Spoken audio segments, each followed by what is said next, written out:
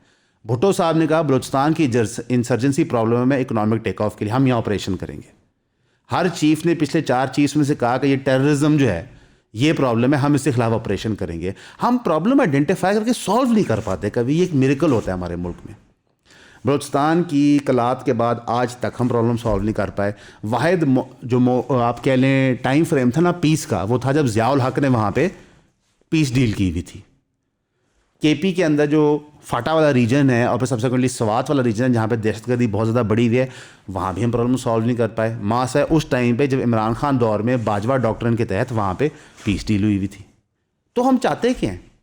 اس پوری کانفرنس کے اندر ایک بات chief of army staff field marshal Asim Munir صاحب نے کہی تھی کہ جناب only the state can declare جہاد. اور میں اس بات سے اتفاق کرتا ہوں. اگر اسٹیٹ جو ہے وہ شرعی اصولوں پہ چلے.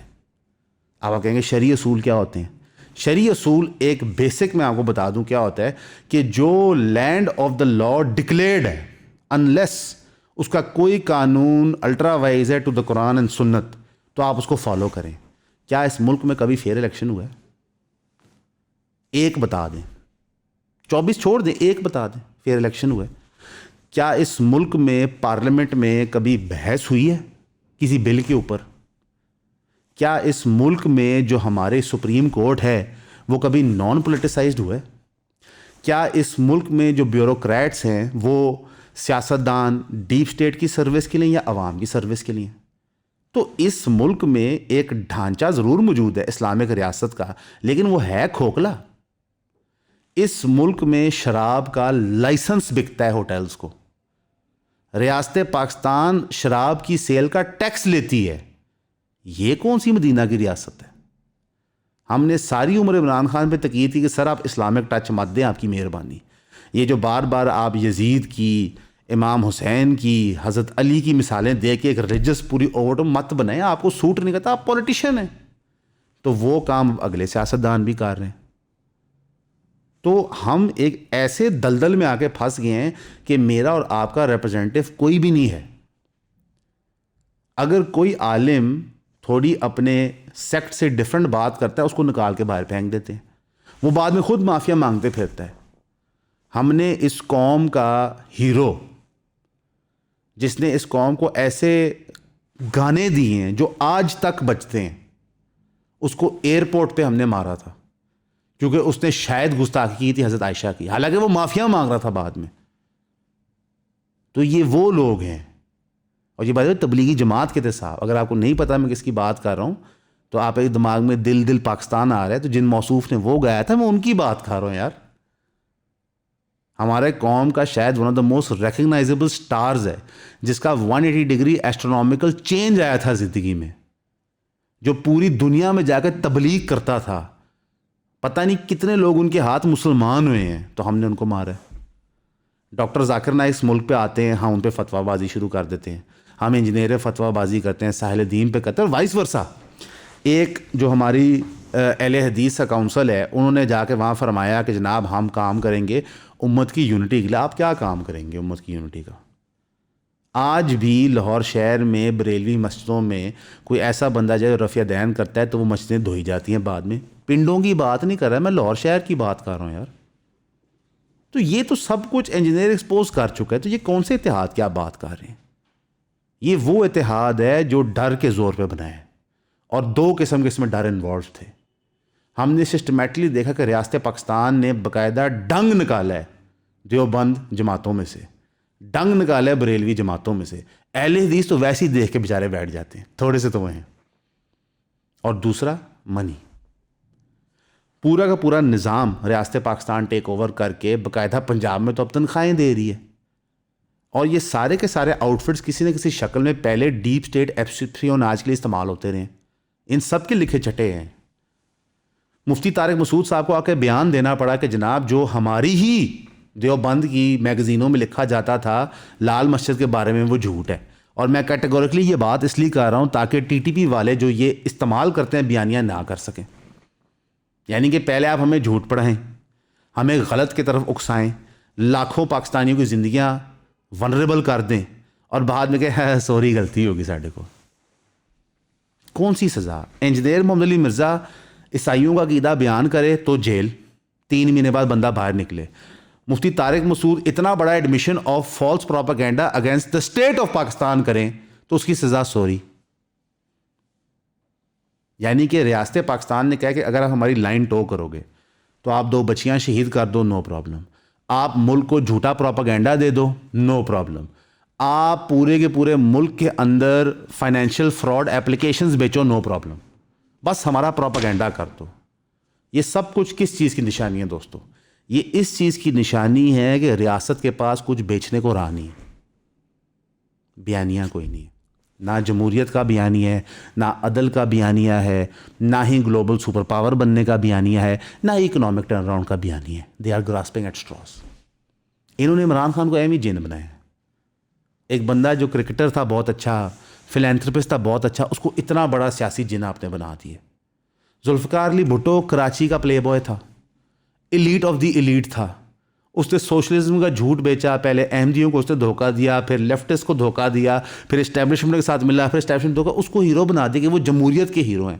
ایک آٹوکریٹک انسان جس نے باقاعدہ ایک پرسنل سیکیورٹی فورس بنائی تھی ظلم کرنے کے لیے, جس کے بیٹے شاید پہلے پولیٹیکل ٹیررسٹ تھے اس ملک میں, اس کو ہیرو بنایا ہوا ہے. بلاول بھٹو از دا لیڈر آف دا فیوچر. ایک بندہ جو اردو نہیں بول سکتا, جو لوگوں سے کمیونیکیٹ نہیں کر سکتا, جس کا بیچارے کا اتنا وزن گر گیا پریشانی سے کہ بال بھی ختم ہو رہے ہیں اس کے. یا مریم نواز صاحبہ, یار these are all elites. Khan صاحب میں تھوڑا سا فرق یہ تھا کہ وہ چارپائی پہ لیٹ جاتے تھے, آپ کو نظر آتا تھا, وہ کرکٹ کھیلتے آپ کو نظر آتے تھے, لیکن ہیں وہ بھی ایلیٹ یار. ایچسن کالج گئے تھے, وہ کو بھاؤ ملے کے اسکول نہیں گئے تھے, ایچسن کالج گئے تھے, زمان پارک میں رہتے تھے یار. ان کے پیچھے زمینیں ہیں, ایلیٹ میں وہ گھومتے پھرتے تھے. جمائمہ گولڈ سمتھ ان کو خدا نہ خواستہ کوئی اپنے اچھرے کے میلے میں نہیں ملی تھی. تو کیا پورے 25 کروڑ پاکستانیوں میں کوئی بھی نہیں ہے؟ میں بتاتا ہوں 25 کروڑ پاکستانیوں میں کوئی آگے آ کیوں نہیں سکتا. سیاست میں انٹری لیتی ہے پیسے سے یا تعلق سے, وہ کہاں سے آئے گا آپ کا میرا؟ تو ریاست پاکستان نے اتنا سکویز کیا پولیٹیکل سفیر کو کہ صرف ایلیٹ آگے آ سکے, کیونکہ ایلیٹ کو کنٹرول کرنا آسان تھا, ان کے پاس لوز کرنے کو کچھ ہے. میاں منشا ہے سم تھنگ ٹو لوز. وہ جو 2 بچیاں شہید ہوئی ہیں نا, اس کے باپ نے یہ سوچا اسلام آباد میں کہ حضور میری بیٹی گئی, دوسری جگہ میری بیٹی گئی, اس سے پہلے کہ یہ طاقتور لوگ ہمارے اور نقصان پہنچائیں, معافی تلافی کر لو.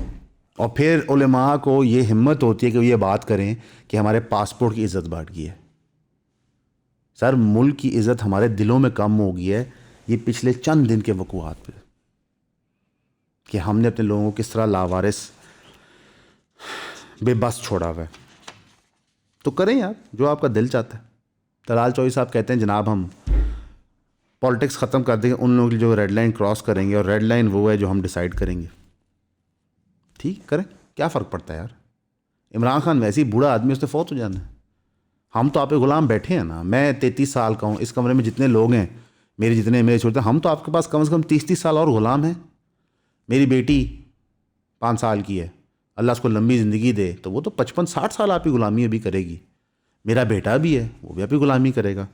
تو انجینئر محمد علی مرزا نے فرمایا تھا کہ جی آپ غلام ابن غلام ہیں, اور اب ریاست پاکستان کے یہ پروف کرنے پہ تلی ہوئی ہے کہ آپ غلام. ایف بی آر جنہوں نے غلاموں کی جیبوں سے پیسے نکالنے ہوتے ہیں اور ایلیٹ کو دینے ہوتے ہیں کہ یہ پیسے استعمال کر لو اپنے آپ کو اور امیر کرنے کے لیے, وہ کہہ رہی ہے پرائم منسٹر کو کہ ہم 560 بلین کے ریونیو شارٹ فال میں ہوں گے اس کوارٹر میں. یعنی کہ وہ اپنا ٹارگٹ دیتے ہیں پھر ان سے اچیو نہیں ہوتا. یہ تو وہ ملک نہیں تھا مہروز بھائی جہاں پہ معیشت ٹیک آف کر رہی تھی, جہاں پہ ہمیں برازیل بلایا جا رہا تھا بتانے کے لیے کہ پنجاب میں کتنا اچھا کام ہو رہا ہے.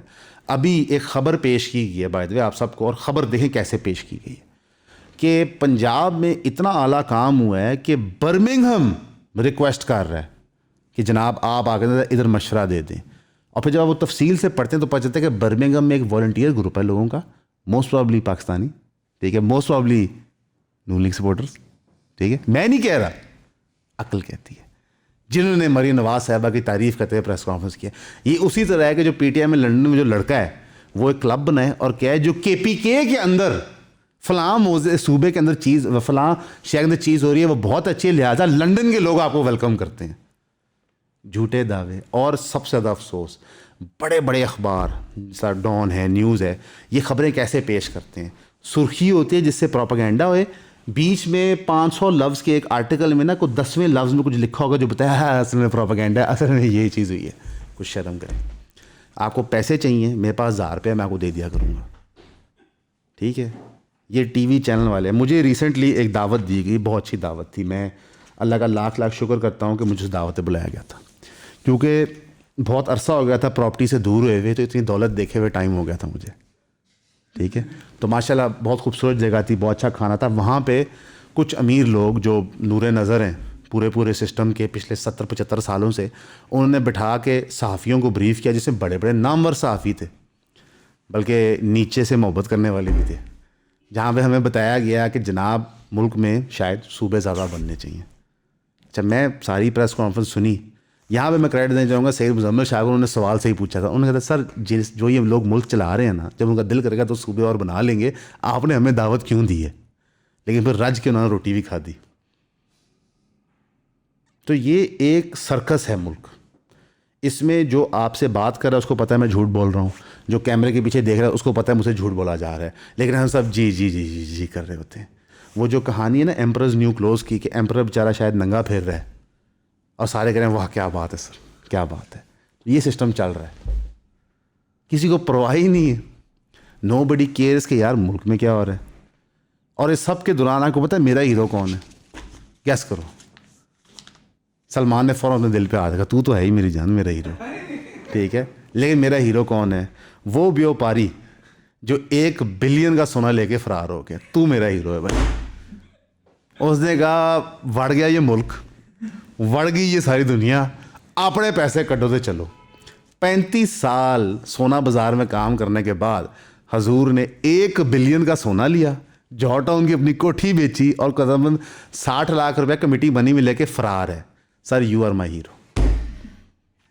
میں پوری امت کو بتانا چاہوں گا آئی لو ہم. اس کی وجہ یہ ہے کہ وہ سسٹم کو سمجھ گیا.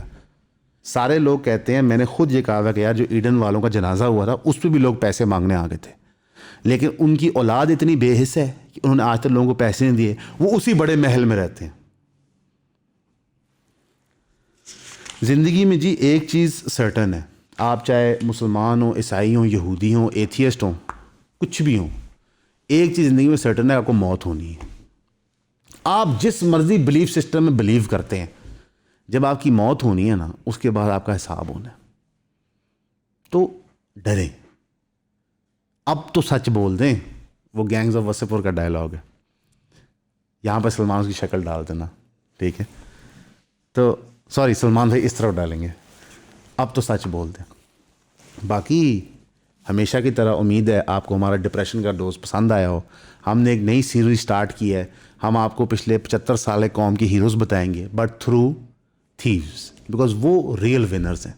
اس چینل کے اوپر ہم کئی دفعہ قوم کے ہیرو ملک ریاض, قوم کے ہیرو ایڈن والے, قوم کے ہیرو کیو نیٹ والے, قوم کے ہیرو جتنے بھی ہم اسکیمز کرتے ہیں آپ کو بتاتے رہیں, لیکن ہر سٹوری میں انشاءاللہ ہم ایک قوم کا ہیرو ضرور شامل کریں گے.